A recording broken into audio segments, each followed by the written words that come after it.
প্রিয় দর্শক, আজকে আমরা আলোচনা শুনবো বিপদ আপদ, টেনশন, ডিপ্রেশন, ফ্রাস্ট্রেশন থেকে বাঁচার গুরুত্বপূর্ণ পরীক্ষিত 10টি আমল এবং দোয়া প্রসঙ্গে। প্রিয় দর্শক, বিপদ আপদ এমনিভাবে ফ্রাস্ট্রেশন, ডিপ্রেশন এটা কিন্তু আমাদের সবার জীবনে টুকটাক কম বেশি থাকে। তবে হ্যাঁ, আমরা যদি কোরআন সুন্নাহ অনুযায়ী চলি, সেই সাথে গুরুত্বপূর্ণ 10টি আমল যদি আমরা নিয়মিত করতে পারি, তাহলে অবশ্যই আল্লাহ রাব্বুল আলামিন আমাদেরকে বড় বড় বিপদ আপদ থেকে, টেনশন, এমনিভাবে ডিপ্রেশন থেকে অবশ্যই আল্লাহ রাব্বুল আলামিন আমাদেরকে রক্ষা করবেন এবং আমাদেরকে আল্লাহ রাব্বুল আলামিন সুখী, সমৃদ্ধ, এমনিভাবে সুন্দর একটি জীবন দান করবেন। প্রিয় দর্শক, বিপদ আপদ, টেনশন, ডিপ্রেশন থেকে বাঁচার 1 নম্বর যে আমলটার কথা আমরা বলবো, সেটা হচ্ছে সর্বক্ষেত্রে আল্লাহর উপর ভরসা করা, কখনো হাল ছেড়ে না দেওয়া, বরং সর্বক্ষেত্রে আল্লাহ রাব্বুল আলামিনের উপর ভরসা করে নিজের চেষ্টা মেহনত অব্যাহত রাখা, নিজের উপর আস্থা রাখা, আল্লাহ রাব্বুল আলামিনের প্রতি চূড়ান্তভাবে ভরসা করা, এটা কিন্তু টেনশন, বিপদ আপদ থেকে বাঁচার গুরুত্বপূর্ণ একটা আমল। এই বিষয়ে সূরা তালাকের 3 নম্বর আয়াতে আল্লাহ রাব্বুল আলামিন বলছেন, ওয়া মান ইয়াতাওয়াক্কাল আলাল্লাহ ফাহুয়া হাসবু। কেউ যদি আল্লাহর উপর ভরসা করে, আল্লাহর উপর তাওয়াক্কুল করে, তাহলে তার জন্য আল্লাহ রাব্বুল আলামিন নিজেই যথেষ্ট হয়ে যান। সুবহানাল্লাহি ওয়া বিহামদিহি। এরকমভাবে সুনানে তিরমিজির বর্ণনায় এসেছে, হাদিস নম্বর 2344, 2344 নম্বর হাদিসের বর্ণনা। রাসূল কারীম সাল্লাল্লাহু আলাইহি ওয়াসাল্লাম বলেছেন, লাউ আন্নাকুম কুনতুম তাওয়াক্কালুনা আলাল্লাহ হাক্কা তাওয়াক্কুলিহি লা রুজিকতুম কামা তুরজাকুত তায়র। তোমরা যদি সঠিকভাবে, যথার্থভাবে আল্লাহর উপর ভরসা রাখতে, তাহলে পাখিকে আল্লাহ রাব্বুল আলামিন যেভাবে খাবার দান করেন, রিজিক দান করেন, তোমাদেরকেও ঠিক তেমনিভাবে রিজিক দান করতেন। দ্যাট মিন্স আল্লাহর উপর যদি আপনি পরিপূর্ণভাবে আস্থা রাখতে পারেন, ভরসা রাখতে পারেন, তাহলে অবশ্যই আল্লাহ রাব্বুল আলামিন আপনাকে টেনশন, ডিপ্রেশন মুক্ত সুখী জীবন দান করবেন। 2 নম্বর হচ্ছে 5 ওয়াক্ত ফরজ নামাজের ব্যাপারে সিনসিয়ার থাকা, আন্তরিক থাকা এবং যথাসময়ে জামাতের সাথে 5 ওয়াক্ত ফরজ নামাজ আদায় করা, এটাও কিন্তু টেনশন, ডিপ্রেশন থেকে মুক্তির গুরুত্বপূর্ণ একটা আমল। এই বিষয়ে আল্লাহ রাব্বুল আলামিন পবিত্র কোরআনে ইরশাদ করেছেন সূরা রা'দের মধ্যে, আলা বিযিকরিল্লাহি তাতমাইন্নুল কুলুব। নিশ্চয়ই আল্লাহ রাব্বুল আলামিনের জিকিরের মাধ্যমে অন্তরে প্রশান্তি অনুভূত হয়, অন্তরগুলো প্রশান্তি লাভ করে। আর জিকিরের সর্বোচ্চ পর্যায় বা সবচেয়ে উত্তম জিকির হচ্ছে নামাজ আদায় করা, কোরআন তেলাওয়াত করা। এজন্য আপনি যদি নামাজ আদায় করতে পারেন, কোরআন তেলাওয়াত করতে পারেন, অবশ্যই আল্লাহ রাব্বুল আলামিন মানসিক প্রশান্তি আপনাকে দান করবেন। এরকমভাবে মুসনাদে আহমদের বর্ণনায় এসেছে, হাদিস নম্বর 23688, রাসূল কারীম সাল্লাল্লাহু আলাইহি ওয়াসাল্লামের আমল সম্পর্কে হুযায়ফা ইবনুল ইয়ামান বলেন, কানা রাসূলুল্লাহ সাল্লাল্লাহু আলাইহি ওয়াসাল্লাম ইযা হাযাবাহু আমরুন সাল্লা। বিশ্বনবী যখন কোনো বিষয়ে টেনশনে পড়ে যেতেন, দুশ্চিন্তায় পড়ে যেতেন, ডিপ্রেশন ফিল করতেন, তখন তিনি লেট না করে তাৎক্ষণিক তিনি নামাজে দাঁড়িয়ে যেতেন। দ্যাট মিন্স আপনি যদি নামাজ আদায় করতে পারেন, জিকির করতে পারেন, কোরআন তেলাওয়াত করতে পারেন, এর মাধ্যমে আল্লাহ রাব্বুল আলামিন ডিপ্রেশন মুক্ত সুখী জীবন আপনাকে দান করবেন। 3 নম্বর যে আমলটার কথা বলবো, সেটা হচ্ছে সবর করা, ধৈর্য ধারণ করা, ভেঙে না পড়া, বিপদ আপদে টলে না যাওয়া, পাহাড় সম বিপদ দেখেও নিজের পায়ের উপর শক্তভাবে দাঁড়িয়ে থাকা, আল্লাহর উপর আস্থা রেখে ধৈর্যের পরাকাষ্ঠা প্রদর্শন করা, এটা কিন্তু বিপদ আপদ, এমনিভাবে দুশ্চিন্তা দূর করার গুরুত্বপূর্ণ একটা মাধ্যম। এই বিষয়ে সূরা বাকারার 153 নম্বর আয়াতে আল্লাহ পাক বলছেন, ওয়াস্তাঈনু বিস-সাবরি ওয়াস-সালাহ ইন্নাল্লাহা মা'আস সাবিরিন। তোমরা আল্লাহ রাব্বুল আলামিনের কাছে সালাত, এমনিভাবে ধৈর্যের মাধ্যমে তোমরা সাহায্য প্রার্থনা করো, নিশ্চয়ই ধৈর্যশীলদের সাথে আল্লাহ পাক আছেন। এরকমভাবে সুনানে তিরমিজির বর্ণনায় এসেছে, হাদিস নম্বর 2396, 2396 নম্বর হাদিসের বর্ণনা।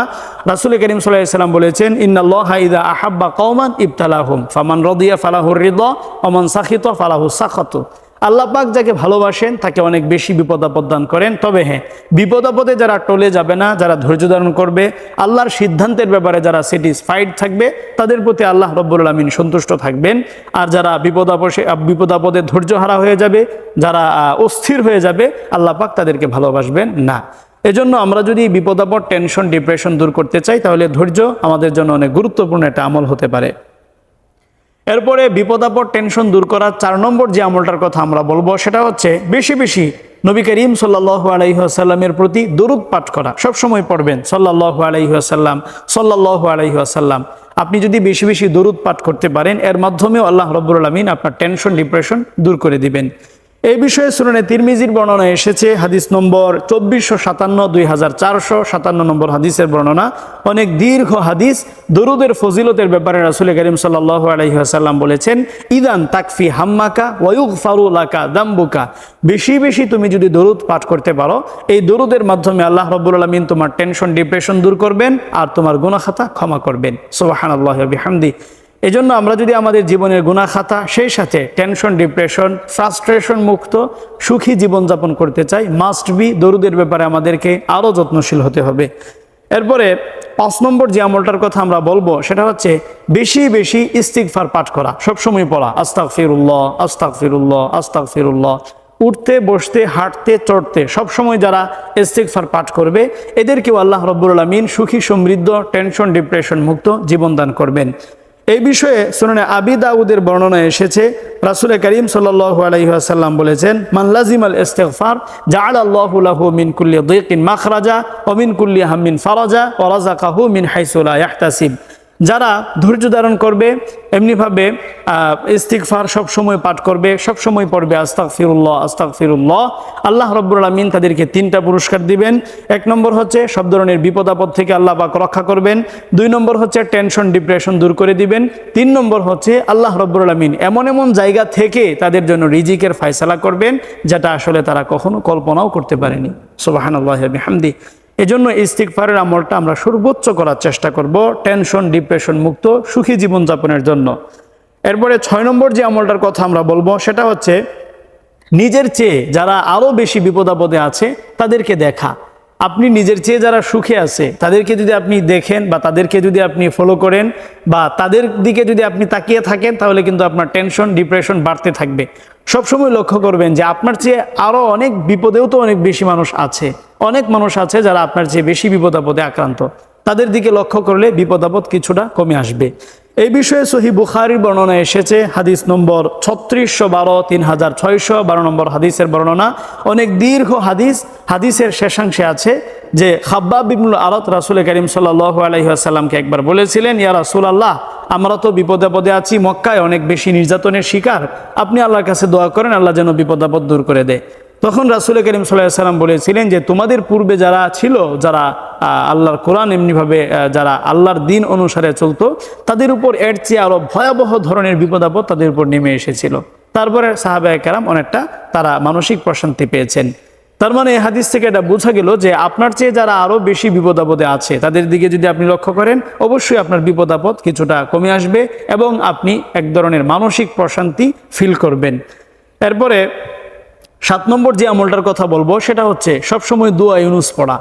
দোয়া ইউনুস মানে হচ্ছে লা ইলাহা ইল্লা আনতা সুবহানাকা ইন্নী কুনতু মিনাজ জালিমিন। এই দোয়া ইউনুসটা যদি আপনি নিয়মিত পড়তে পারেন, এর মাধ্যমে আল্লাহ রাব্বুল আলামিন আপনাকে টেনশন ডিপ্রেশন ফ্রাস্ট্রেশন থেকে অবশ্যই আল্লাহ রাব্বুল আলামিন রক্ষা করবেন। এই বিষয়ে সূরা আম্বিয়ার 87 এবং 88 নম্বর আয়াতে আল্লাহ পাক বলছেন যে হযরতে ইউনুস আলাইহিস সালাম যখন তিনি মাছের পেটে চলে গিয়েছিলেন, তো আল্লাহ পাক তাকে এই দোয়ার উসিলায় তাকে মুক্তি দিয়েছেন এবং দোয়ার শেষ অংশে এরকম আছে, ওয়া কাযালিকা নুনজিল মুমিনিন। কিয়ামত পর্যন্ত বিপদ আপদে পড়ে যারাই এই দোয়াটা পাঠ করবে, দোয়া ইউনুস পড়বে, আল্লাহ রাব্বুল আলামিন প্রত্যেক মুমিনকেই বিপদ আপদ থেকে রক্ষা করবেন। এজন্য বিপদ আপদ টেনশন ডিপ্রেশন মুক্ত জীবনযাপন লাভ করার গুরুত্বপূর্ণ একটা দোয়া হচ্ছে দোয়া ইউনুস, লা ইলাহা ইল্লা আনতা সুবহানাকা ইন্নী কুনতু মিনাজ জালিমিন। এরপরে 8 নম্বর যে আমলটার কথা আমরা বলবো সেটা হচ্ছে রব্বি আন্নী মাসানিয়াদ দুররু ওয়া আনতা আরহামুর রাহিমিন। এই দোয়াটা বেশি বেশি পাঠ করা। আই রিপিট, রব্বি আন্নী মাসানিয়াদ দুররু ওয়া আনতা আরহামুর রাহিমিন। এই দোয়াটা সবসময় পাঠ করা। আমরা জানি হযরতে আইয়ুব আলাইহিস সালাম যখন তিনি অনেক বেশি বিপদ আপদে আক্রান্ত ছিলেন, অনেক ধরনের রোগবালাই, বিশেষ করে তার স্কিন নষ্ট হয়ে গিয়েছিল, চর্মরোগে আক্রান্ত ছিলেন, তখন তিনি এই দোয়াটার মাধ্যমে আল্লাহর কাছে সাহায্য চেয়েছিলেন। এই দোয়ার উসিলায় আল্লাহ পাক তাকে সেই বিপদ আপদ থেকে রক্ষা করেছেন। এজন্য আমরা এই দোয়াটাও পাঠ করব যে কোনো বিপদ আপদে, রব্বি আন্নী মাসানিয়াদ দুররু ওয়া আনতা আরহামুর রাহিমিন। এরপরে 9 নম্বর যে আমলটা করব সেটা হচ্ছে এই দোয়াটা পাঠ করব, ইন্না লিল্লাহি ওয়া ইন্না ইলাইহি রাজিউন। এই দোয়াটা তো আমরা সবাই জানি, স্বাভাবিকভাবে কেউ মারা গেলে এই দোয়াটা পাঠ করা হয়। কেন? কারণ মৃত্যু এটা মানুষের জন্য বা যারা জীবিত আছেন তাদের জন্য অনেক বড় একটা বিপদ। তো মৃত্যুর সময় সবচেয়ে বড় বিপদে যেহেতু এই দোয়াটা পড়া হয়, কাজে লাগে, দ্যাট মিনস যে কোনো বিপদ আপদে আপনি যদি ইন্না লিল্লাহি ওয়া ইন্না ইলাইহি রাজিউন এই দোয়াটা পাঠ করতে পারেন, এর মাধ্যমে আল্লাহ রাব্বুল আমিন আপনাকে বিপদ আপদ থেকে রক্ষা করবেন। সর্বশেষ 10 নম্বর যে কথাটা বলবো সেটা হচ্ছে আপনি বিপদ আপদে কেন পড়লেন সেই কারণটা ফাইন্ড আউট করতে হবে।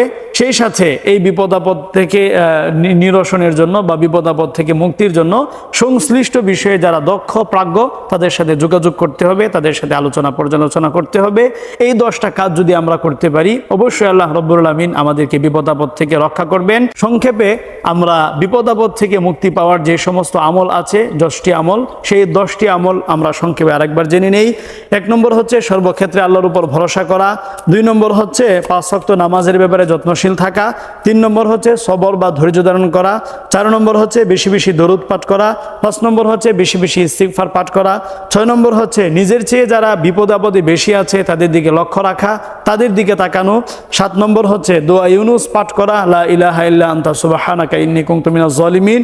8 নম্বর হচ্ছে এই দোয়াটা পাঠ করা, রব্বি আন্নী মাসানিয়া দুররু ওয়া আনতা আরহামুর রাহিমিন। 9 নম্বর হচ্ছে ইন্না লিল্লাহি ওয়া ইন্না ইলাইহি রাজিউন এই দোয়াটা পাঠ করা। সর্বশেষ 10 নম্বর হচ্ছে সংশ্লিষ্ট বিষয়ে যারা দক্ষ প্রাজ্ঞ তাদের সাথে যোগাযোগ করা।